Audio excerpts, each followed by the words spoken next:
നമ്മളിന്ന് national beautician ഡേയുടെ ഭാഗമായിട്ടാണ് ഇവിടുത്തെ ഏരിയ സമ്മേളനവും അതോടനുബന്ധിച്ചിട്ടുള്ള ആദരിക്കൽ പരിപാടികളും ബ്യൂട്ടി ടിപ്സ് നിങ്ങൾക്ക് ഏറ്റവും പ്രയോജനകരമായി എങ്ങനെ പ്രയോജനപ്പെടുത്താം എന്നതിനെ സംബന്ധിച്ച് ആലോചിക്കുന്നതിന് വേണ്ടിയിട്ടൊരു സംയുക്ത പരിപാടി എന്ന നിലയിൽ ഇന്ന് ഇവിടെ പ്ലാൻ ചെയ്തിട്ടുണ്ട്. ഇതുമായി ബന്ധപ്പെട്ട് വളരെ ആധികാരികമായി കാര്യങ്ങൾ പറയാൻ കഴിയുന്ന വ്യക്തിത്വം തന്നെയാണ് ഈ യോഗത്തിൽ ഇന്ന് പങ്കെടുക്കുകയും ഈ പരിപാടി ഉദ്ഘാടനം ചെയ്യുകയും ചെയ്തത്. ബീന ഷാജിയും ഇവരെല്ലാം ഇതിൻ്റെ ഭാരവാഹികൾ ഇങ്ങനെ ഒരു ആദരിക്കൽ നൽകണം എന്ന് തീരുമാനിക്കുമ്പോൾ അവരുടെ മുമ്പിൽ വന്ന ഏറ്റവും പ്രധാനപ്പെട്ട പേരാണ് ഡോക്ടർ ആലിസ് മാത്യു. ഞാനും ആദ്യമായിട്ടാണ് അവരെ കാണുന്നത്. പക്ഷേ ഇതിനു മുമ്പ് പല സന്ദർഭങ്ങളിലും മാഡത്തെ സംബന്ധിച്ച് കേട്ടറിവുള്ള ഒരു വ്യക്തിയാണ്. അപ്പോൾ ഇപ്പോൾ കൂടുതൽ അടുത്ത കാര്യങ്ങൾ മനസ്സിലാക്കാൻ ഇടവന്നതിൽ സന്തോഷം തോന്നുന്നു. മാത്രവുമല്ല, അവർ ആദരവ് ഏറ്റുവാങ്ങി അവസാനം പറഞ്ഞ കാര്യമാണ് ഏറ്റവും കൂടുതൽ സ്ട്രൈക്ക് ചെയ്തത്. കാരണം 71ാമത്തെ വയസ്സിലും ചുറുചുറുക്കോടെ നടക്കാൻ കഴിയുന്നു എന്ന ആത്മാഭിമാനത്തോടുകൂടി ഒരു വ്യക്തി മറ്റാളുകൾ പുകഴ്ത്തലല്ല, ഒരു വ്യക്തി സ്വയം പറയുക എന്നതാണ് ഏറ്റവും പ്രധാനപ്പെട്ടത്. നമ്മൾ അവരെ പറ്റി നല്ല വാക്ക് പറഞ്ഞ് അവരെ പുകഴ്ത്തുന്നതിന്റെ പ്രസക്തിയേക്കാൾ കൂടുതൽ അവിടെയാണ് ഒരു സ്ത്രീയുടെ ആത്മവിശ്വാസം എപ്പോഴും വർദ്ധിക്കുന്നത്.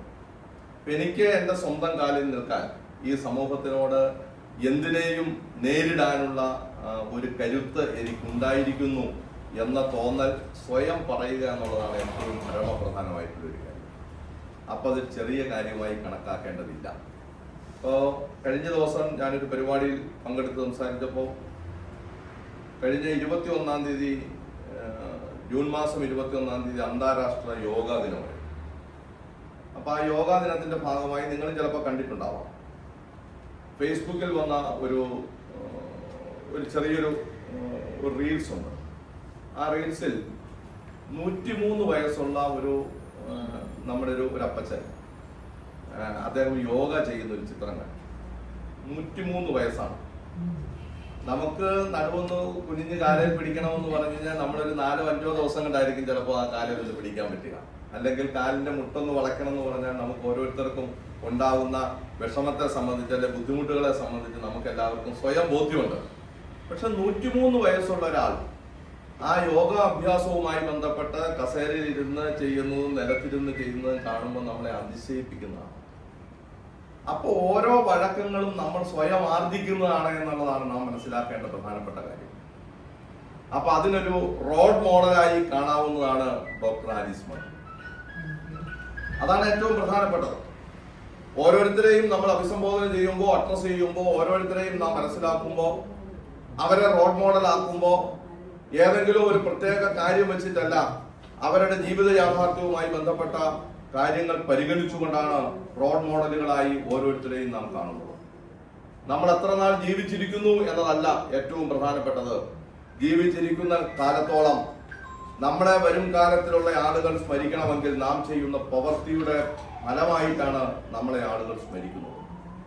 നാഷണൽ ബ്യൂട്ടീഷ്യൻ ഡേ ഈ മേഖലയിൽ പ്രവർത്തിക്കുന്നവരെ, അതിന്റെ പ്രൊഫഷണലായി പ്രവർത്തിക്കുന്ന ആളുകളെ ആദരിക്കാൻ ഒരു ദേശീയ ദിനം തന്നെ ഇപ്പൊ നമ്മുടെ മുമ്പിൽ ഉണ്ടായിരിക്കുന്നു എന്ന പ്രത്യേകത നമുക്ക് വരുത്തുന്നു. ബ്യൂട്ടീഷ്യന്മാർക്ക് ഒരു ദിനം വന്നു. അപ്പൊ അതിനെ അംഗീകരിക്കുന്നു എന്നതാണ് പ്രത്യേകത. ബ്യൂട്ടീഷ്യന്മാരെ നമ്മുടെ ദേശീയതയിൽ അംഗീകരിക്കപ്പെടുന്ന വ്യക്തികളായി മാറി. കേവലമായി ഏതെങ്കിലും ഒരു തരത്തിൽ ഒരു വരുമാനം ഉണ്ടാക്കുന്ന ഒരു പ്രവൃത്തി മാത്രമല്ല, ഒരു സാമൂഹിക ഉത്തരവാദിത്വത്തിന്റെ പ്രതിഫലനം അവിടെ നടക്കുന്നു എന്ന ഒരു പൊതുബോധം നമ്മുടെ സമൂഹത്തിൽ പകർന്നു നൽകുന്നതാണ് നാഷണൽ ബ്യൂട്ടീഷ്യൻ ഡേ എന്ന് തിരിച്ചറിയുമ്പോഴാണ് അതിന്റെ പ്രസക്തി നമ്മളിലേക്കും വരുന്നത്. പക്ഷെ ആ ദിനത്തിന്റെ മഹത്വം മനസ്സിലാക്കി കൂടെ ഇന്നത്തെ ദിനത്തിൽ നമുക്കിതിനെ കാണാൻ കഴിയണം. എങ്കിൽ മാത്രമേ നമ്മൾ ഈ മേഖലയിൽ പ്രവർത്തിക്കുമ്പോൾ ആ മേഖലയുടെ ഉത്തരവാദിത്വം നമുക്ക് തിരിച്ചറിയാൻ കഴിയൂ.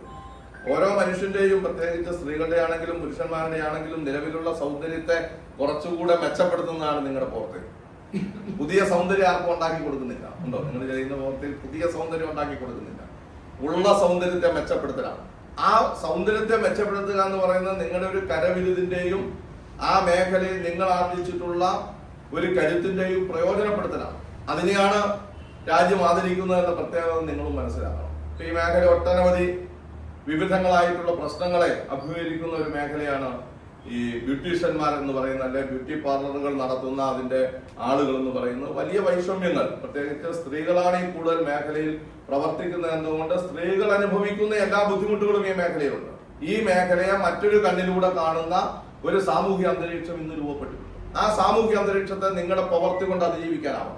അവിടെയാണ് ഡോക്ടർ ആലീസ് മാത്യുവിനെയൊക്കെ റോൾ മോഡൽ ആക്കണം എന്ന് ഞാൻ പറയുന്നതിന്റെ പ്രശ്നം ഒരു വ്യക്തി എന്ന നിലയിൽ മാത്രമല്ല, നമ്മള് സമൂഹത്തോട് ഏറ്റുമുട്ടി ആ സമൂഹത്തിൽ നിന്ന് വരുന്ന വിവിധങ്ങളായിട്ടുള്ള പ്രശ്നങ്ങളെ അതിജീവിക്കാൻ, സർവൈവ് ചെയ്യാൻ നമ്മൾ പ്രാപ്തമാകുമ്പോഴാണ് ഒരു സംഘടനയുടെ പ്രസക്തിയല്ല വരുന്നത്. ഈ മേഖലയിലെ ഏറ്റവും പ്രധാനപ്പെട്ട ഒരു കാര്യം വിശ്വാസ്യതയാണെന്നാണ് എന്റെ വിശ്വാസം. ഒരു വിശ്വാസ്യതയാണ് ഒരു നിങ്ങൾ നടത്തുന്ന ഓരോ സ്ഥാപനത്തിന്റെയും അല്ലെങ്കിൽ നിങ്ങൾ നടത്തുന്ന ഓരോ പ്രവൃത്തിയുടെയും പ്രധാനപ്പെട്ട കരുത്തെന്ന് പറയുന്നത് അതിലെ വിശ്വാസ്യത. ഏത് മേഖലയാണെങ്കിലും അതിൻ്റെതായിട്ടുള്ള ഉത്തരവാദിത്വം ഉണ്ടാവണം. ആ ഉത്തരവാദിത്വം ഒരു പ്രധാനപ്പെട്ട കാര്യമാണ്. ആളുകൾ വരുന്ന ആളുകൾക്കുള്ള വിശ്വാസ്യത ഒരു പരമപ്രധാനമായിട്ടുള്ള ഒരു കാര്യമാണ്. സാമ്പത്തികമല്ല ഇതിന്റെ പ്രാധാന്യം. നമ്മൾ ചെയ്യുന്ന വർക്കിന്റെ ഉത്തരവാദിത്വമാണ് നിങ്ങളെ മുന്നോട്ട് നയിക്കപ്പെടുക. അപ്പോ പരിഷ്കാരം, കാലോചിതമായിട്ടുള്ള പരിഷ്കരണം ഓരോ മേഖലയിലും അനിവാര്യമായിരിക്കും. മറ്റുള്ളവരെ സഹായിക്കുക എന്ന ഒരു മഹാമനസ്കത നമ്മുടെ മനസ്സിൽ രൂപപ്പെടാനും ആവശ്യമായിട്ടുള്ള ഒരു ഇടപെടൽ കൂടി ആയിരിക്കണം നാഷണൽ ബ്യൂട്ടീഷ്യൻ ഡേ നിങ്ങൾ ആചരിക്കുമ്പോൾ നമ്മുടെ എല്ലാവരുടെയും മനസ്സിൽ ഉണ്ടാവേണ്ടത്.